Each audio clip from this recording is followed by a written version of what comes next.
दोस्तों, एक महिला पुलिस ऑफिसर होती है। उसकी शादी की उम्र हो चुकी थी। इसके लिए वो महिला शादी करना चाहती थी। इसके लिए उसने अपना बायोडाटा कई सोशल मीडिया साइट के ऊपर डाला था। तभी उसे एक लड़के का रिक्वेस्ट आता है। उसके बाद वो दोनों में बातचीत होती है। उसके बाद वो दोनों मिलने का फैसला करते हैं और मिलने के बाद वो दोनों में शादी से पहले ही सब कुछ हो जाता है। इसी चलते वो महिला प्रेग्नेंट हो जाती है। प्रेग्नेंट होने के बाद वो लड़का भी इसके साथ शादी करने के लिए राजी होता है। उसके बाद दोनों शादी कर लेते हैं। शादी करने के बाद वो महिला पुलिस ऑफिसर के सामने ऐसे कुछ उस लड़के के राज सामने आते हैं, जिसे सुनकर महिला पुलिस ऑफिसर भी चकरा जाती है। दोस्तों, क्या है आखिर इस कहानी के पीछे का सच, ये जानने के लिए ये कहानी आप आखिर तक सुनिए। दोस्तों, अगर आपने अब तक हमारे यूट्यूब चैनल भाव की बात को सब्सक्राइब नहीं किया तो प्लीज चैनल को सब्सक्राइब कर लीजिए, क्योंकि आपके सब्सक्राइब करने से और वीडियो को लाइक करने से हमारा काफी हौसला बढ़ जाता है। दोस्तों, ये सच्ची कहानी है महाराष्ट्र के पुणे शहर की। दोस्तों, इस शहर में एक महिला रहती थी और उसकी उम्र करीब 32 साल थी। पेशे से एक वो पुलिस ऑफिसर थी। अब उसकी शादी की उम्र हो चुकी थी। इसके लिए उसके घर वाले उसके शादी के पीछे पड़े थे। लेकिन ये पुलिस ऑफिसर अपना ही कोई लायक का लड़का ढूंढ रही थी। इसके लिए वो एक सोशल मीडिया के ऊपर अपना पूरा बायोडाटा डालती है और तभी उसे एक लड़के का रिक्वेस्ट आता है। तभी ये महिला पुलिस ऑफिसर उस लड़के का प्रोफाइल देखती है तो वो देखती है कि लड़का पेशे से एक इलेक्ट्रिकल इंजीनियर है और उसका सालाना इनकम भी काफी अच्छा है। उसी के साथ साथ वो अपने माँ बाप का इकलौती औलाद है। उसके बाद वो लड़का एक दिन उससे मैसेज करता है और मिलने के लिए बोलता है। तभी ये पुलिस ऑफिसर भी उससे मिलने के लिए तैयार हो जाती है। उसके बाद वो लड़का पुलिस स्टेशन के सामने आकर उस महिला पुलिस ऑफिसर को अपने कार में बिठाकर एक होटल में खाना खाने के लिए लेके जाता है।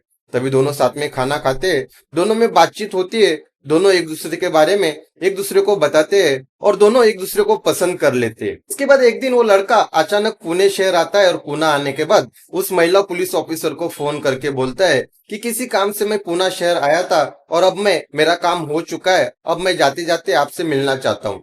उसके बाद वो महिला पुलिस ऑफिसर भी उससे मिलती है।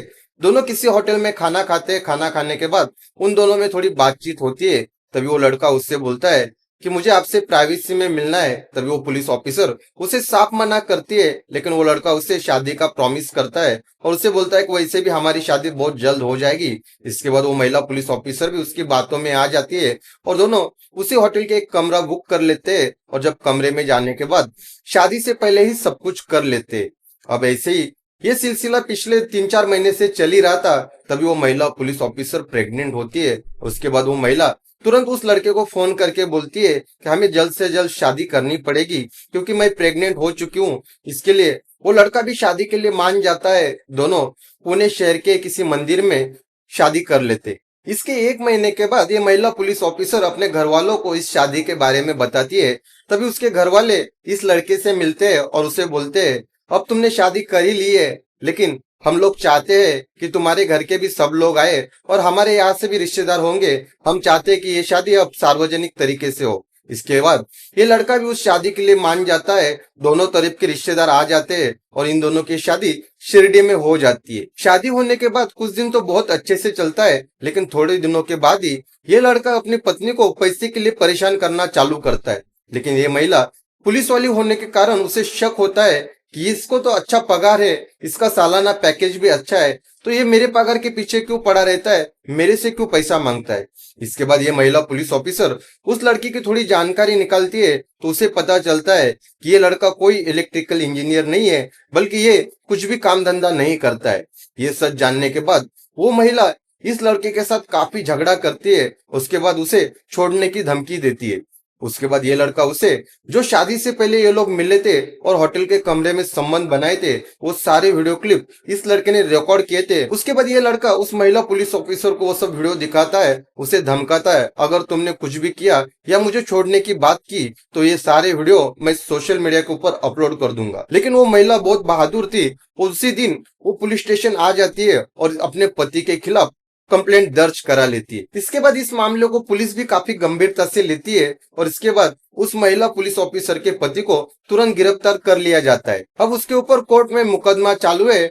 उसे कानून जो सजा देगा देगा, लेकिन जिस तरह इस लड़के ने अपना झूठा बायोडाटा दिखाकर एक महिला पुलिस ऑफिसर से धोखे से शादी की, उसके बाद पैसों के लिए उसे और उसका ये वीडियो दिखाकर उसे ब्लैकमेल करता था, इसे उसके कर्मों की सजा कानून जरूर देगा। लेकिन समाज में ऐसे बहुत लोग हैं जो झूठ बोलकर लड़कियों से और महिलाओं से शादी करते हैं, उसके बाद उनका शोषण करते हैं। दोस्तों, शादी जैसे पवित्र रिश्ते में बनने से पहले एक दूसरे के बारे में जानकारी निकालना बहुत जरूरी है।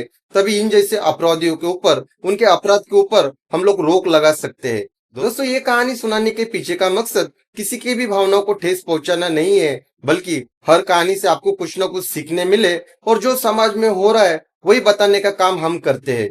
दोस्तों, ये सच्ची कहानी अगर आपको अच्छी लगी हो तो हमारे यूट्यूब चैनल भाव की बात को सब्सक्राइब करें और बेल आइकन को दबाना मत भूलिए। तब तक के लिए अपना ख्याल रखिए, स्वस्थ रहिए। जय हिंद।